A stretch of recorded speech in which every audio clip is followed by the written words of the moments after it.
మీరు ఇక్కడేనా? మీరు యూత్ ఎంతవరకు చదువుకున్నారు మీరు? అన్న 10th. ఇటుకెళ్ళి రావే. ఏంటిది ఆల్రెడీ అయిపోయిందా? ఏకగ్రీవంగా అయిపోయిందా సర్పంచ్? రేపు అయితే తెలుస్తుంది. రేపా? ఎంతమంది ఉన్నారు ఇప్పుడు బరిలో? 10 మంది వేసి నామినేషన్. 10 మంది వేసిందా? ఎవరైనా విత్డ్రా చేసుకున్నారా నిన్నటి నుంచి? ఎవరు చేసుకోలే. ఇంకా చేసుకుంటున్నారా? ఎన్నికలు జరిగేటట్టే ఉన్నదా, లేకపోతే మీరు అన్నటువంటి 73 లక్షలకు ఎవరైతే ఇచ్చినో వాళ్ళకే ఏకగ్రీవం చేసేటువంటి అవకాశం? 1 o'clock ఆఫ్టర్నూన్ 2 o'clock తెలుస్తుంది ఏదైంది అనేది. ఏమంటా ఉన్నారు ఇంకా మిగతా ఉన్నటువంటి వాళ్ళు విత్డ్రా చేసుకున్నటువంటి వాళ్ళ యొక్క అభిప్రాయం? సరే ఆడిలో మీరు ఇంటర్ కాబట్టి వాళ్ళు చేసుకునే లేదని అంటా ఉన్నారా, లేకపోయినట్టయితే అన్నమాట ప్రకారం 73 లక్షలు ఎవరైతే ఎక్కువ వేలం పాటలో వాళ్ళ బాడీలో వాళ్ళకే ఇద్దామన్నటువంటి ఆలోచన చేస్తున్నారా? 60% ఒప్పుకుంటారు, 40% ఏమో ఒప్పుకోవట్లేదు అనమాట. గ్రామస్తులా లేకపోతే నామినేషన్ వేసినటువంటి వాళ్ళ కూడా అందరు సహకరిస్తారు. నామినేషన్ వేసిన వాళ్ళు కూడా ఒకరిద్దరు వెనక ముందు ఆడుతారు అనమాట. అందరూ గుడి కమిటీ వేసి మాట్లాడుకోరు అనమాట. ఒకవేళ కనుక మళ్ళీ ఎవరో ఒకరు బరిలో ఉండి ఇప్పుడు ఉన్నటువంటి వీళ్ళు కూడా నామినేషన్ వేసిందా? ఇప్పుడు కాసిం వాళ్ళు కూడా వేసారు. ఒకవేళ ఇంకొక వ్యక్తులను ఈ కాసిం వాళ్ళు ఏమైనా బరిలో ఉన్నట్టయితే కాసిం ఏమైనా గెలిపిస్తారా, లేకపోయినట్టయితే మళ్ళీ అది ఎట్లా ఉండబోతా ఉన్నది? అది జనాల దగ్గర ఉంటది. అది గ్రామ అభివృద్ధి అని డిసిషన్ తీసుకురనమాట. ఎట్లా ఇప్పుడు ఇదంతా కూడా ఏకగ్రీవంగా ఎన్నికలు అవడం, సర్పంచ్గా ఏకగ్రీవంగా ఎన్నుకోవడం ఇది సరైనటువంటి విధానమే అని చెప్పేసి అనుకుంటా ఉన్నారా? లేదు ప్రజాస్వామ్యంలో ఓటు అందరూ కూడా వినియోగించుకొని మెజారిటీ పీపుల్స్ ఎవరికైతే ఓటేస్తారో వాళ్ళనే మనం అనౌన్స్మెంట్ చేస్తే బాగుంటుంది అన్నటువంటి అభిప్రాయం ఉన్నది. అది జనాల దగ్గర ఉంటుంది, మనం ఏం చెప్పలేము. మీరేమనుకుంటా ఉన్నారు? ఇది సరైనటువంటి విధానమే అనుకుంటా ఉన్నారా? నీ ఆలోచన, నీ వ్యక్తిగతమైనటువంటి అభిప్రాయం. ఇప్పుడు ఏముంది, ఇక గుళ్ళు ఉన్నాయి కదా, గుళ్ళకు ఎల్లమ్మ గుడికి మజీద్కు దానికి 5 lakhs ఇవ్వమంటారు అనమాట. మజీద్కు ఇక్కడ ఎల్లమ్మ గుడి రామ్ల 3 గుళ్ళు ఉంటాయి, వాళ్ళకెళ్ళే 5 lakhs ఇవ్వమని చెప్తారు అనమాట వాళ్ళు. చిన్న సమస్య వచ్చినా కానీ మనం సర్పంచ్ కాడికే పోతా ఉంటాం ఎప్పుడైనా కానీ. దాదాపుగా 5 సంవత్సరాల పీరియడ్లో ప్రతి ఒక్క మనిషి ఏదో రూపంలో ఒక్కసారైనా మన సర్పంచ్ ఇంటి దగ్గర పోవాల్సినటువంటి అవసరం వస్తుంది.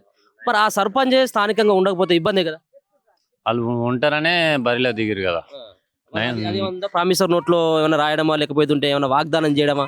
సర్పంచ్ గా నన్ను ఏకగ్రీయంగా ఎన్నిక చేసినట్టయితే నేను ఇక్కడనే ఉంటాను. ఊర్లో ప్రమాణం చేసిరు, అక్కడ తుమ్మలపల్లి కూడా ప్రమాణం చేసిరు దేవుని దగ్గర. ఊర్లో ఉంటానని 99% కంపల్సరీ జనాలకు సేవ చేస్తానని ఒప్పుకోరు అనమాట వాళ్ళు. నేను వెళ్ళినా. ఎంత వేలం పాట వరకు వచ్చింది? ఎవరెవరు ఎంతమంది పాల్గొన్నారు దీంట్లో? ఒక 3 members పాల్గొన్నారు. ఆది కృష్ణయ్య, మళ్ళా నిమ్మల్ భిక్షం, ఈయన కాసిం వాళ్ళు మహబూబ్ వాళ్ళు. ఎక్కడి వరకు వచ్చి వాళ్ళు ఆగిన వాళ్ళు? ఆది కృష్ణయ్య 72 దాకా వచ్చిండు, ఈ భిక్షం 50-55 దాకా వాడిండు. వాళ్ళు ఇక 1 lakh ఆది కృష్ణయ్య 1 lakh కాడ వెనక తప్పుకుండా అనమాట. వీళ్ళు 73 ఫైనల్ చేసుకోరు. ఇక ఎక్కడి నుంచి మొదలైంది? ఫస్ట్ 10 lakhs నుంచి మొదలైంది. 10 లక్షల నుంచి ఎప్పటి వరకు అయిపోయింది మొత్తం? 2 o'clock దాకా నడిచింది చర్చలు, 2 గంటల వరకు. ఇప్పుడు నామినేషన్ వేసినటువంటి వాళ్ళు 10 మంది అంటున్నావు కదా నువ్వు, ఆ 10 మంది కూడా అక్కడికి వచ్చి అందరు వచ్చి ఒక్కరు రాలే, ఒక క్యాండిడేట్ రాలే. ఆయన జిన్నా ఆయన రాలేదు, ఆయన ఒక్కరు రాలే, అందరు వచ్చారు. మరి ఆయన ఏమైనా అభిప్రాయం తీసుకున్నారా? మరి అంటే వ్యక్తిగత కారణాలతో రాలేదా? హైదరాబాద్ ఖాయం పోయినని చెప్పిండు. వేసిన వాళ్ళు అందరు వచ్చారు ఆడికి, అందరూ మేము కూడా సహకరిస్తామని చెప్పి వేసిన వాళ్ళు కూడా, మిగతా వాళ్ళు కూడా. వాళ్ళందరూ కూడా మళ్ళీ ఇప్పుడు ఏదో కాగితాలు పట్టుకుని కోర్టుకు పోతాం, మేము హైదరాబాద్ లో ఫిర్యాదు చేయడానికి పోతున్నాం అని చెప్పేసి అంటా ఉన్నారు.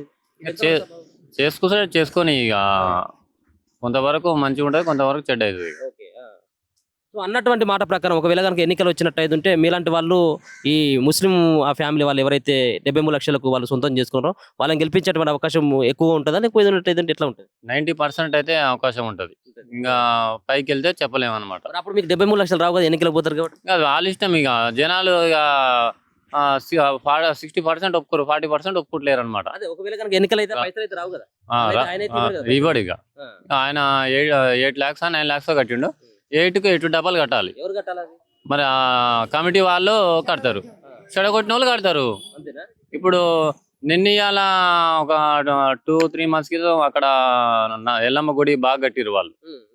ఇప్పుడు ఒక నా తెలివి వచ్చిన కాంచి కట్టాలి అని అంటారు, కానీ ఎవరు ముందరికి వస్తలేరు అనమాట. గుడి డెవలప్ చేసుకోవాలని పడ్డది, అది ఎవరు తినేది కాదు, పైసలు చేసేది కాదు అది.